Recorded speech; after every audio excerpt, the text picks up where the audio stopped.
Hello sir. आज office नहीं आ पाऊंगी। तबीयत थोड़ी ठीक नहीं है। रूपा ने बुझी बुझी सी आवाज में कहा। क्या हुआ रूपा जी? क्या तबीयत ज्यादा खराब है?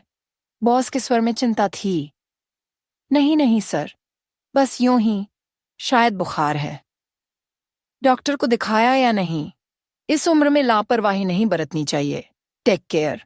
आप ठीक कह रहे हैं सर, कहकर उसने फोन रख दिया। 55 पतझड़ों का डटकर सामना किया है रूपा सिंह ने। अब हिम्मत हारने लगी है। हाँ, पतझड़ का सामना वसंत से तो उसका साबका नहीं के बराबर पड़ा है। जब वह 7 से 8 साल की थी, एक ट्रेन दुर्घटना में उसके माता पिता की मृत्यु हो गई थी। अपनी बढ़ती उम्र और अन्य बच्चों की परवरिश का हवाला देकर दादा दादी ने उसकी जिम्मेदारी लेने से इनकार कर दिया। नानी उसे अपने साथ ले आई और उसे पढ़ाया लिखाया। अभी वह 20 साल की भी नहीं हुई थी कि नानी भी चल बसी। मामा मामी ने जल्दी ही उसकी शादी कर दी। पति के रूप में 7 फेरे लेने वाला शख्स भी स्वार्थी निकला। उसके परिवार वाले लालची थे। रोज रोज कुछ न कुछ सामान या पैसों की फरमाइश करते रहते। वे उस पर यह दबाव भी डालते कि नानी के घर में तुम्हारा भी हिस्सा है, उनसे मांगो। मामा मामी से जितना हो सका उन्होंने किया, फिर हाथ जोड़ लिए। उनकी भी एक सीमा थी। उन्हें अपने बच्चों को भी देखना था। उसके बाद उसकी ससुराल वालों का जुल्मो सितम बढ़ता गया, यहाँ तक कि उन लोगों ने उसे जान से मारने की भी प्लानिंग करनी शुरू कर दी। श्वेता और मयंक अबोध थे। रूपा कांप उठी। बच्चों का क्या होगा? वे उन्हें भी मार देंगे। उन्हें अपने बेटे की ज्यादा दहेज लेने के लिए दोबारा शादी करनी थी। बच्चे राह में रोड़ा बन जाते। एक दिन हिम्मत करके रूपा दोनों बच्चों को लेकर मामा के यहाँ भाग आई। ससुराल वालों का स्वार्थ नहीं सधा था। वे एक बार फिर उसे ले जाना चाहते थे, लेकिन उस घर में वह दोबारा लौटना नहीं चाहती थी। मामा और ममेरे भाई बहनों ने उसे सपोर्ट किया और उसका तलाक हो गया। उसे ससुराल से छुटकारा तो मिल गया, लेकिन अब दोनों बच्चों की परवरिश की समस्या मुंह बाए खड़ी थी। बस रहने का ठिकाना था। उसके लिए यही राहत की बात थी। मामा ने एक कंपनी में उसकी नौकरी लगवा दी। उसके जीवन का एक ही मकसद था, श्वेता और मयंक को अच्छे से पढ़ाना लिखाना। दोनों बच्चों को वह वेल सेटल करना चाहती थी। वह जीतोड़ मेहनत करती, कुछ मदद मेरे भाई बहन भी कर देते। उसके मन में एक ही बात बार बार उठती थी कि जैसी जिंदगी उससे गुजारनी पड़ी है, बच्चों पर उसकी छाया तक न आए। रूपा ने दोनों बच्चों का दाखिला अच्छे स्कूल में करवा दिया। उन्हें हमेशा यही समझाती रहती कि पढ़ लिख कर अच्छा इंसान बनना है। बच्चे होनहार थे, हमेशा कक्षा में अव्वल आते। वक्त सर पर दौड़ता रहा। मयंक ने आईआईटी में दाखिला ले लिया। श्वेता ने फैशन डिजाइनिंग में अपना कैरियर बनाया। श्वेता बेंगलुरु में ही जॉब करने लगी थी। उसने अपने जीवन साथी के रूप में देवेश को चुना। दोनों ने साथ साथ कोर्स किया और साथ साथ स्टार्टअप भी किया।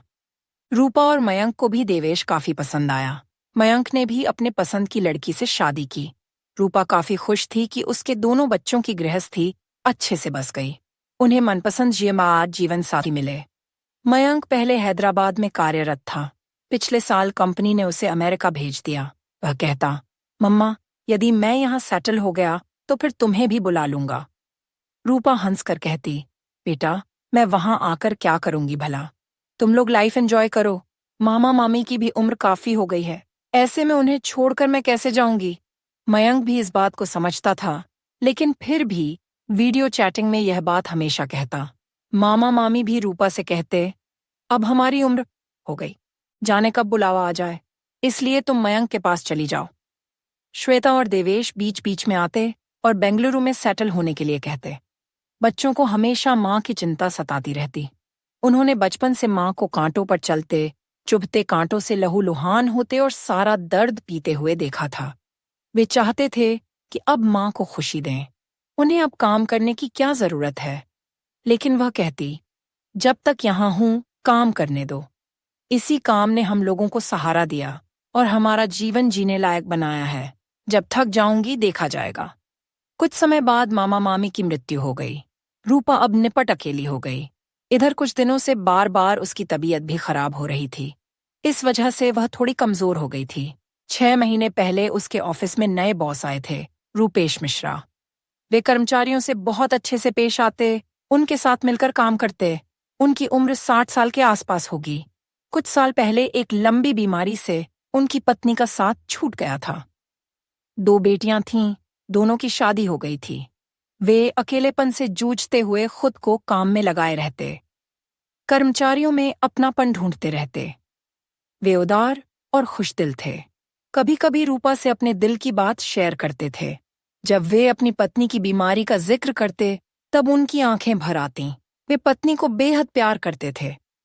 वे कहते, हमने रिटायरमेंट के बाद की जिंदगी की प्लानिंग कर रखी थी, लेकिन वह बीच में ही छोड़कर चली गई।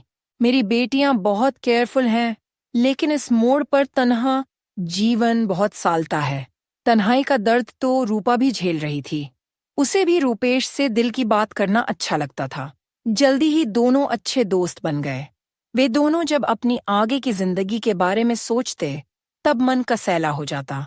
यह भी कि यदि कभी बीमार पड़ गए तो कोई एक गिलास पानी पिलाने वाला भी न होगा। उस पर आए दिन अकेले बुजुर्गों की मौत की खबर उनमें खौफ पैदा करती। जब भी ऐसी खबर पढ़ते या टीवी पर ऐसा कुछ देखते कि मौत के बाद कई कई दिनों तक अकेले इंसान की लाश घर में सड़ती रही, तो उनके रोंगटे खड़े हो जाते। मौत एक सच है। यदि उसकी बात छोड़ भी दें तो भी शेष जीवन अकेले बिताना आसान नहीं था। न कोई बात करने वाला, न कोई दुख दर्द बांटने वाला। बंद कमरा और उसकी दीवारें। कैसे गुजरेंगे उनके दिन? रात की तन्हाई में जब वे सोचते, सन्नाटा राक्षस बनकर उन्हें निगलने लगता। रूपा ने बातों बातों में मयंक और श्वेता को अपने बॉस रूपेश मिश्रा के बारे में बता दिया था। यह भी कि वे एक अच्छे इंसान हैं और सबके सुख दुख में काम आते हैं। वह बच्चों से वैसे भी कुछ नहीं छिपाती थी। बच्चों के साथ शुरू से ही उसका ऐसा तारतम्य है कि वह जितना बताती उससे ज्यादा वे दोनों समझते। रूपा बिस्तर पर लेटी लेटी जिंदगी के पन्ने पलट रही थी। एक एक दृश्य चलचित्र बन उसकी आंखों में उभर आए थे। उसकी बीती जिंदगी पर लगाम तब लगी जब कॉल बेल बजी। उसने घड़ी देखी तो शाम के 6:30 बज रहे थे। इस वक्त कौन होगा? वह अनमनी सी बालों का जूड़ा बनाते हुए उठी। की होल से देखा, सामने रूपेश मिश्रा खड़े थे। उसने झटपट दरवाजा खोल दिया। अरे आपकी तबीयत कैसी है? मुझे फिक्र हो रही थी, इसलिए चला आया। रूपेश ने खुशबूदार फूलों का बुके उसकी तरफ बढ़ाया। बहुत दिनों बाद कमरा भीना भीना महक उठा। इस महक ने रूपा को भी सराबोर कर दिया। सर, बैठिए ना, मैं ठीक हूं। उसके होंठों पर प्यारी सी मुस्कुराहट आ गई। आपने डॉक्टर को दिखाया? अरे बस यूं ही मामूली बुखार है, ठीक हो जाएगा। देखिए, ऐसी लापरवाही ठीक नहीं होती। चलिए मैं साथ चलता हूं। रूपेश मोबाइल निकालकर डॉक्टर का नंबर लगाने लगा। नहीं सर, मैं ठीक हूं।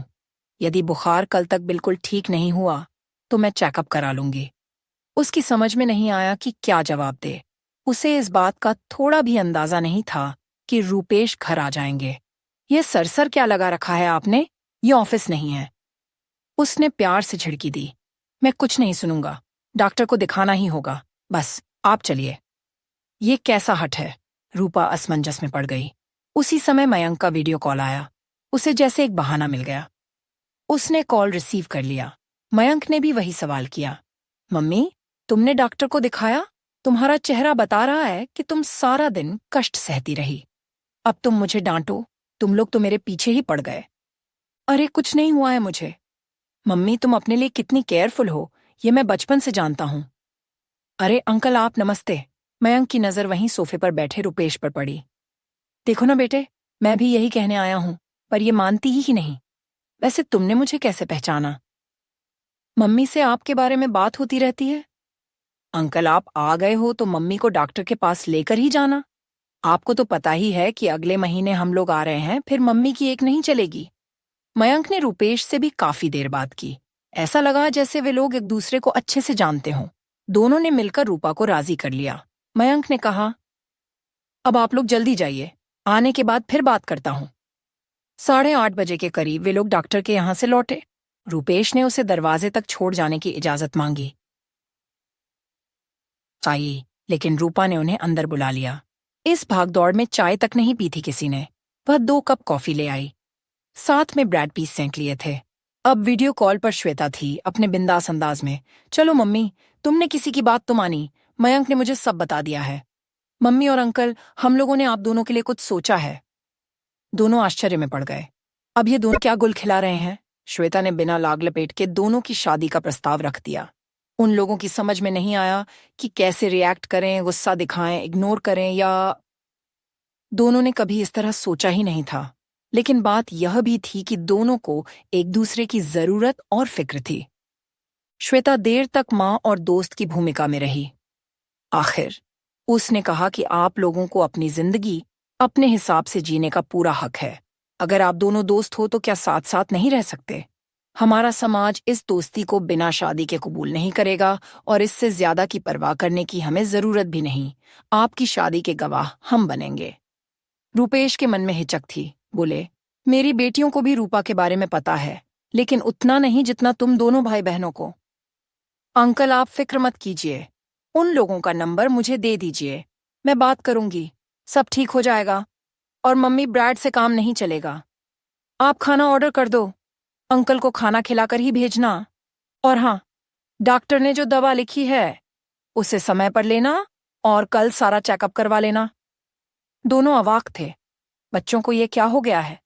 उनके दिल में कब से कुछ घुमड़ रहा था, वह आंखों के रास्ते छलक आया। रूपेश ने रूपा का हाथ थाम लिया। और कुछ नहीं तो उम्र के इस पड़ाव पर हमें सहारे की जरूरत तो है ही। रूपा ने उसके कंधे पर सिर रख दिया। इतना सुकून शायद जीवन में उसे पहली बार महसूस हुआ। वह सोच रही थी, जब वसंत की उम्र थी उसने पतझड़ देखे। अब पतझड़ के मौसम में वसंत आया है। लकदक लकदक और सब में